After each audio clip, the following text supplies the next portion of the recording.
Hello बच्चों, कैसे हैं आप। आपके लिए कक्षा 9 के जो बच्चे हैं साइंस पढ़ने वाले, उनके लिए साइंस में 9 के पूरे सिलेबस में क्या क्या चीज़ें पढ़नी हैं उस पर आधारित एक वीडियो तैयार किया गया है।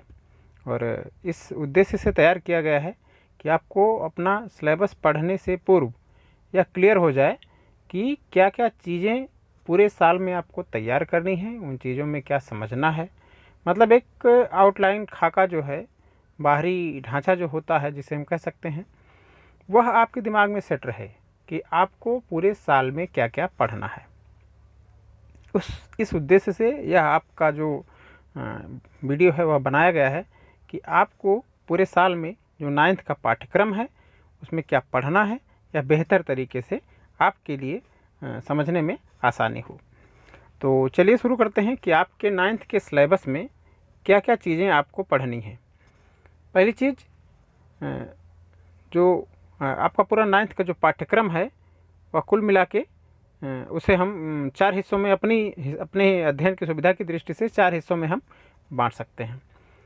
और यह जो हमारी जो एनसीईआरटी की किताब है उसमें हालांकि ऐसा जो कोई विभाजन नहीं दिया गया है, कोई डिवाइडेशन नहीं है, लेकिन यह जो पाठ हैं किताब के वह उन्हीं विज्ञानों की शाखाओं से जुड़े हुए हैं। तो कौन विज्ञान की किस शाखा से कौन कौन से लेसन जुड़े हुए हैं, यह एक अलग तरीके से इसमें समझाया गया है। जैसे पहला पोर्शन जो है उसमें 4 पाठ दिए गए हैं। 4 पाठ यह रसायन विज्ञान से संबंधित हैं आपके। और उसके बाद दूसरे जो हैं, दूसरा हिस्सा वह है जीव विज्ञान से संबंधित है, जिसमें कुल 3 पाठ शामिल हैं। उसके बाद तीसरा हिस्सा जो है वो भौतिक विज्ञान से रिलेटेड है, इसमें कुल मिला के 5 पाठ संबंधित हैं इससे, भौतिक विज्ञान से। और उसके बाद जो चौथा हिस्सा है वह आपका पर्यावरण एवं स्वास्थ्य से रिलेटेड कुछ लेसन्स दिए गए हैं। तो यह इतना समझने के लिए है कि हमें किस तरह के विज्ञान, कोई हम पाठ पढ़ रहे हैं तो वह पाठ किस विज्ञान से संबंधित है, यह भी बात हमारे दिमाग में होनी चाहिए। तो इस उद्देश्य से यह वर्गीकरण किया गया है कि कितने लेसन्स किस विज्ञान से संबंधित हो सकते हैं अध्ययन की सुविधा के लिए। और यह भी हमें देखना है कि किस पाठ में क्या क्या चीज़ें हमें पढ़नी हैं। तो पहली जो इकाई है वह हम देख लेते हैं कि रसायन विज्ञान में हमें कौन कौन से लेसन पढ़ने हैं, उसमें हमें क्या पढ़ना है। तो पहला जो हमारा डिवाइडेशन है, पहला अध्याय जो है रसायन विज्ञान का, वह है हमारे आसपास के पदार्थ। तो हमारे आसपास के पदार्थ में सबसे मूलभूत चीज़ जो जहाँ से हम शुरुआत करते हैं रसायन विज्ञान पढ़ने की, कि पदार्थ क्या होता है, पदार्थ क्या है उसके बारे में हमें पढ़ना है। और पदार्थ किन कणों से मिलकर बना होता है, पदार्थ की अवस्थाएं क्या होती हैं, यह सारी बातें, कौन कौन से जो कण पदार्थ को बनाते हैं उनके गुण क्या होते हैं, यह सारी बातें हमें इस पाठ में पढ़नी है। और उसके साथ साथ हमें यह भी पढ़ना है कि पदार्थ की गुप्त ऊष्मा क्या होती है। गुप्त ऊष्मा का मतलब क्या होता है, यह भी इस पाठ में हमें समझ में आएगा। संकलन की गुप्त ऊष्मा और वाष्पीकरण की गुप्त ऊष्मा, यह अलग अलग तरह की गुप्त ऊष्मा होती है। और उनके हम कहाँ उनका जो है अनुप्रयोग देखते हैं दैनिक जीवन में। तो यह सारे पॉइंट जो हैं हमें इस पहले अध्याय में पढ़ने हैं। उसके बाद दूसरा अध्याय है हमारा, हमारे आसपास के, क्या हमारे आसपास के पदार्थ शुद्ध हैं। तो यह पाठ जो है कुछ क्वेश्चनायर के टाइप में है कि हमसे प्रश्न किया गया है कि क्या हमारे आसपास के पदार्थ हैं, शुद्ध हैं। तो हमें इस पे विमर्श करना है कि हमारे जो आसपास के पदार्थ हैं वह किस तरह के पदार्थ होते हैं, उन्हें हम कितनी कैटेगरीज में बांट सकते हैं, कौन से पदार्थ शुद्ध होते हैं, कौन से पदार्थ शुद्ध नहीं होते हैं। तो यहाँ हम देखेंगे कि हमारे चारों ओर के जो पदार्थ हैं उन्हें हम 2 श्रेणियों में बांट सकते हैं। एक वह पदार्थ होते हैं जो कि शुद्ध पदार्थ होते हैं, दूसरे वह पदार्थ होते हैं जो कि मिश्रित पदार्थ होते हैं, जिन्हें हम मिश्रण भी कहते हैं। और वहाँ पे हम देखेंगे कि मिश्रण कितने प्रकार के होते हैं, शुद्ध पदार्थ कितने प्रकार के होते हैं, मिश्रण में जो पदार्थ पाए जाते हैं उनके क्या क्या गुण होते हैं, क्या पहचान होती है, उस मिश्रण को बनाने वाले जो घटक होते हैं वह कौन कौन से होते हैं, विलयन क्या होता है, संतृप्त विलयन, ये सारे पॉइंट जो है हमें इस पाठ में पढ़ने हैं कि पदार्थ की क्या क्या अवस्थाएं होती हैं। उसको जानने के बाद हमें यह भी जानना है कि हमारे जो चारों ओर परिवेश में पदार्थ पाए जा रहे हैं वह किस तरह के पदार्थ हैं, उन्हें हम किस श्रेणी में रख सकते हैं, शुद्ध पदार्थ किस श्रेणी में रख सकते हैं। तो वह तत्व है कि यौगिक है, और अगर अशुद्ध पदार्थ की श्रेणी में रख रहे हैं तो किस तरह के पदार्थ की श्रेणी में आता है, वह मिश्रण है कि जो है आपका विलयन है, क्या है, कौन सी श्रेणी में से हम रख सकते हैं। ये सारी चीज़ें हमें इस अध्याय में क्लियर हो जाएंगी। उसके बाद जो तीसरा अध्याय है वह है परमाणु एवं अणु। तो यह बहुत ही महत्वपूर्ण पाठ है, परमाणु एवं अणु।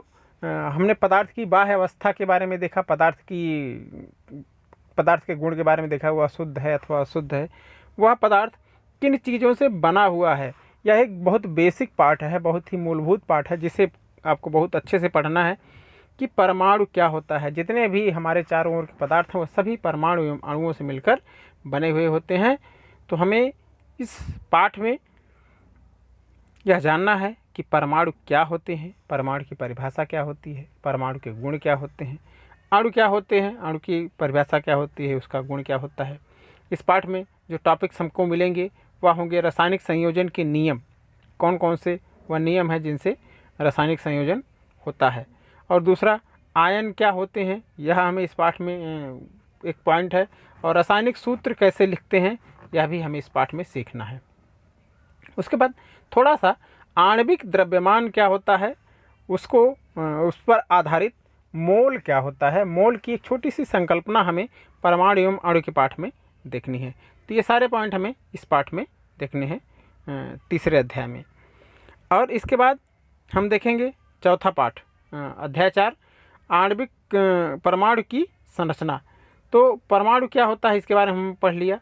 अब उसके बाद हम देखेंगे कि परमाणु की संरचना किस तरह होती है, परमाणु किस तरह बना होता है, किन किन घटकों से मिलकर बना होता है, किन और मूल कणों से मिलकर बना हुआ होता है, उसके बारे में पढ़ेंगे अध्याय 4 में। इसमें हमारे पढ़ने के लिए जो टॉपिक्स होंगे वो होंगे परमाणु विभाज्य है या नहीं, इस पर विमर्श किया जाएगा, बात की जाएगी। और दूसरा जो टॉपिक होगा वह होगा इलेक्ट्रॉनिक विन्यास, जो उनको इलेक्ट्रॉनिक विन्यास क्या होता है, कैसे इलेक्ट्रॉनों का वितरण होता है परमाणु के भीतर में, उसके बारे में पढ़ेंगे।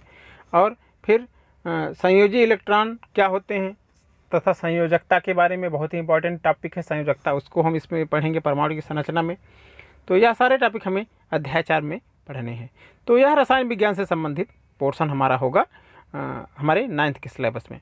और उसके बाद जो दूसरा पोर्शन है वह जीव विज्ञान से संबंधित है। जीव विज्ञान में कुल 3 अध्याय हैं। 3 अध्याय में हमें जो पहला अध्याय है वह हमारा बहुत मूलभूत अध्याय है, जीवन की मौलिक इकाई। तो जीवन की मौलिक इकाई क्या होती है, कोशिका होती है।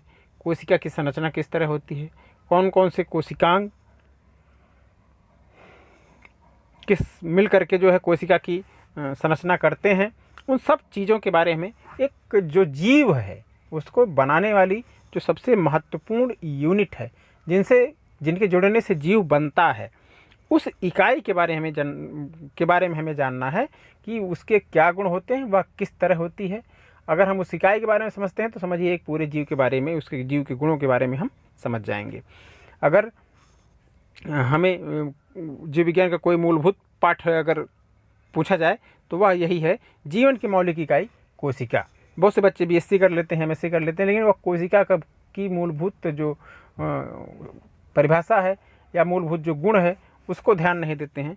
तो यहाँ हमें इस पे बहुत बेहतर तरीके से समझना है कि जीवन की जो मौलिक इकाई है कोशिका, उसमें जो कोशिकांग पाए जाते हैं वह किस आधार पर होते हैं, उनके काम क्या होते हैं, यह सारी बातें हमें अध्याय 5 में पढ़नी है। और इसके बाद अगला अध्याय है ऊतक। ऊतक क्या होता है, कोशिकाओं के मिलने से ऊतक बनता है। जीवों में किस तरह के ऊतक पाए जाते हैं, पौधों में किस तरह के ऊतक होते हैं, जंतुओं में किस तरह के ऊतक होते हैं, कितने प्रकार के होते हैं, उनकी संरचना किस तरह होती है, ये सारी बातें हमें ऊतक वाले अध्याय में पढ़नी है। और ऊतक पढ़ने के बाद हम पढ़ेंगे जीवों में विविधता।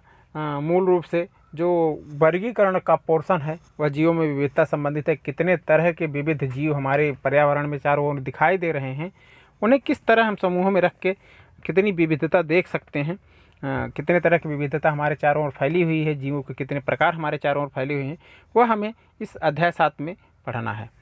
उसके बाद यह जीव विज्ञान का पोर्शन पूरा हो जाता है। इस पोर्शन को पढ़ने के बाद हम आते हैं भौतिक विज्ञान पे। भौतिक विज्ञान से संबंधित कुल मिला के 5 पाठ बनाए गए हैं आपके एनसीईआरटी के सिलेबस में, और उन 5 पाठों में जो है वह पहला जो पाठ है वह है आपका गति। गति से संबंधित है, गति क्या होती है।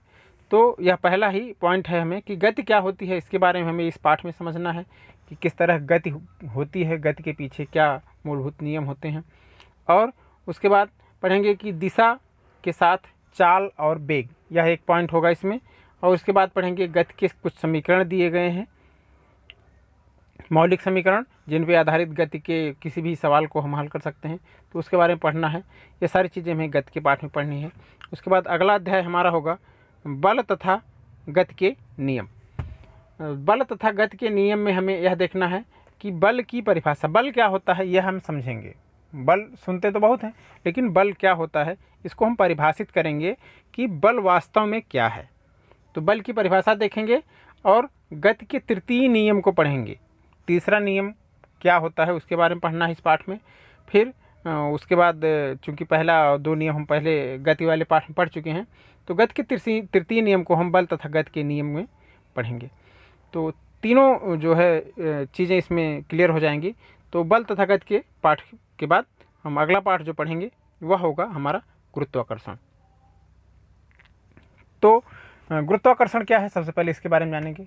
किस तरह काम करता है, क्या कैसे इसको हम मापते हैं, ये सारी बातें हम इसमें पढ़ेंगे। उसके बाद पढ़ेंगे द्रव्यमान क्या होता है, भार क्या होता है, यह सारी चीज़ें क्लियर होगी। यह संकल्पना कि द्रव्यमान और भार में क्या अंतर है, क्या होता है वास्तव में, द्रव्यमान किसे कहते हैं, भार किसे कहते हैं। अभी तक तो हम उसे जो है काफ़ी उसमें अंतर नहीं कर पाते हैं, लेकिन इस पाठ को पढ़ने के बाद हमें यह क्लियर संकल्पना हमारे दिमाग में बैठ जाएगी कि यह बात कि भार किसे कहते हैं और द्रव्यमान किसे कहते हैं, दोनों में समानता क्या है और अंतर क्या है। उसके बाद हम पढ़ेंगे दाब, प्रणोद तथा क्षेत्रफल में क्या संबंध होता है, हमें गुरुत्वाकर्षण के पाठ में ही पढ़ना है। तो इसके साथ यह पाठ पूरा हो जाएगा। 3 टॉपिक्स के साथ गुरुत्वाकर्षण क्या है, द्रव्यमान तथा भार क्या होते हैं, और दाब, प्रणोद तथा क्षेत्रफल में क्या संबंध होता है, हमें गुरुत्वाकर्षण के पाठ में पढ़ना है। उसके बाद अगला जो हमारा लेसन है भौतिक विज्ञान का, वह है कार्य तथा ऊर्जा।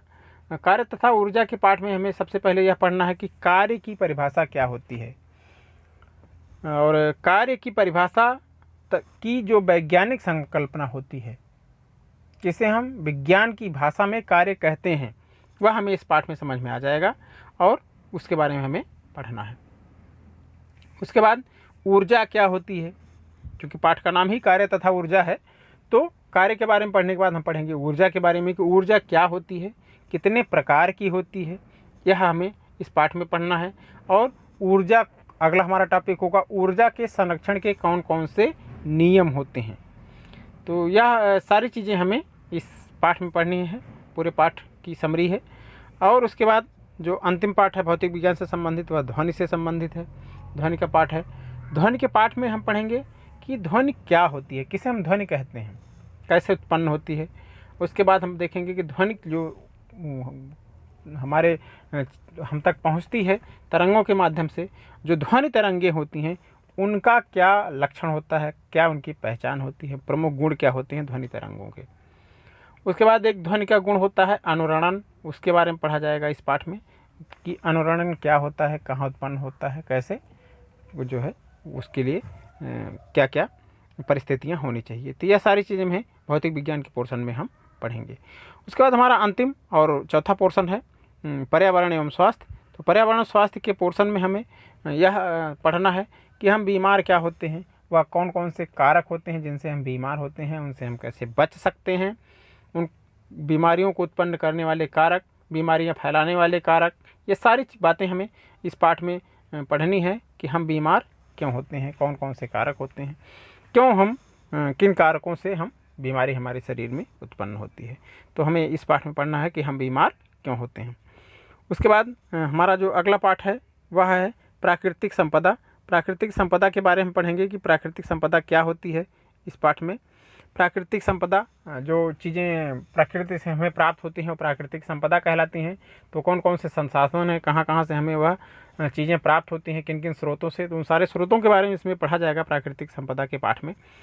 और उसके बाद इस भाग का जो अंतिम पाठ है और हमारे सिलेबस का भी अंतिम पाठ है, खाद्य संसाधनों में सुधार। हमारे जो भोजन के स्रोत हैं, जिनसे हम भोजन प्राप्त करते हैं, उनमें किन किन विधियों से सुधार संभव है। जो भी शाकाहारी मांसाहारी जो भी भोजन हम करते हैं, वह भोजन किसी न किसी स्रोत से प्राप्त करते हैं। तो उन स्रोतों में किस तरह हम सुधार कर सकते हैं, वह हमें इस अपने कक्षा 9 के सिलेबस के अंतिम अध्याय 15 में खाद्य संसाधनों में सुधार में पढ़ना है। तो यह था आपका पूरा साल का सिलेबस। आशा करता हूँ अच्छे से समझ आया होगा। अगर नहीं समझ आता है तो हमसे संपर्क करें, कमेंट करें, हम उसको क्लियर करेंगे। बाकी अब आपसे मिलते हैं अगले जो है अपने लेसन के साथ, और जुड़े रहिए हमारे साथ। और उसमें हम बताएंगे, हमारा पहला अध्याय जो है वहाँ से शुरुआत की जाएगी कि हमारे आसपास के जो पदार्थ हैं वह किस तरह के पदार्थ हैं, पदार्थ की परिभाषा क्या होती है, इन सारी चीज़ों के साथ। तब तक आप अपने घर पर रहिए, सरकार के दिए गए निर्देशों का पालन करिए। आपको बहुत बहुत शुभकामनाएं।